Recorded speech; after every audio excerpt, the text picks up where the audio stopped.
In this video, we will be learning about the Part Inquiry window. This window allows the user to learn more information about a specific part. To begin, click on Parts in the button row. This will open the Part Inquiry window. If there is a particular part you are looking for and you know the part number, click Find and enter the part number in the Part Number field. When done, press the middle Enter key or click OK in the top right corner to conduct your search. If you do not know the number for the part you're looking for, click Find and type in a short description of the part. In this example, we are looking for a filter. When done, click OK. A list of all parts with filter in their description will generate in a separate window. Select the part you are looking for by either double-clicking or single-clicking and then clicking OK.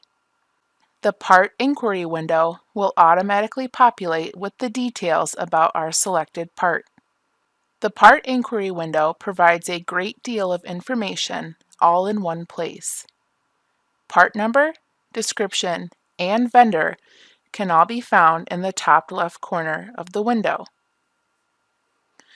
Below that, the part cost and selling prices are listed. Sell price, retail price, book trade, and flex price can all be different numbers and have unique price codes associated with them. Below the pricing information, we see stocking information. Update Adjust is used for bulk products such as oil or refrigerant. This field can be used to enter a multiplier to adjust factory pricing for differences in pricing units, like cases versus quarts, for example. This field is usually left blank.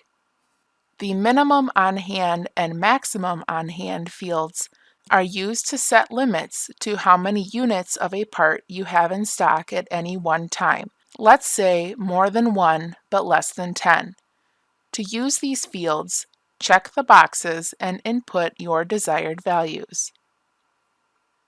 Best stock level and reorder point are automatically calculated by the system and denote what the system believes to be the ideal number of parts on hand and when the best time to reorder is. These are an alternative to minimum maximum on hand.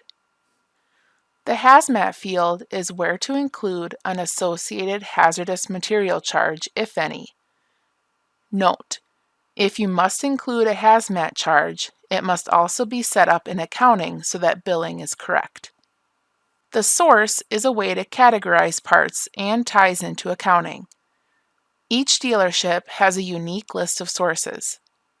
To view your source list or to edit the source for a part, click the Source button to open the Inventory Sources window.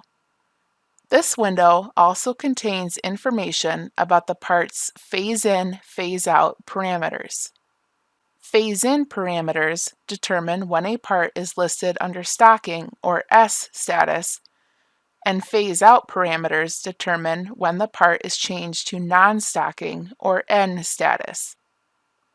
Your dealership source list and phase-in, phase-out parameters will be input at the time the system is installed. Source pricing fields are where the user can enter price codes for that specific source. If your dealership has a matrix set up for a particular source, it can be viewed and edited as needed by clicking the Matrix Setup button.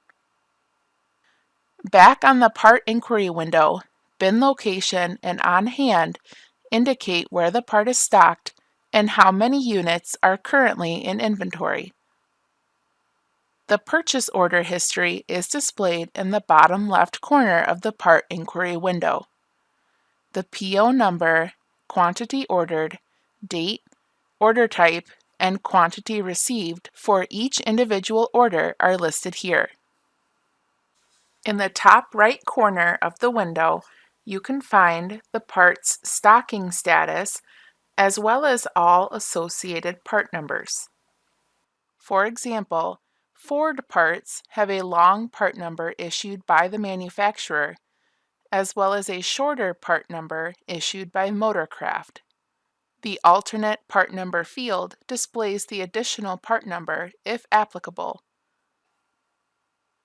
Congratulations! You have successfully learned about the part inquiry window.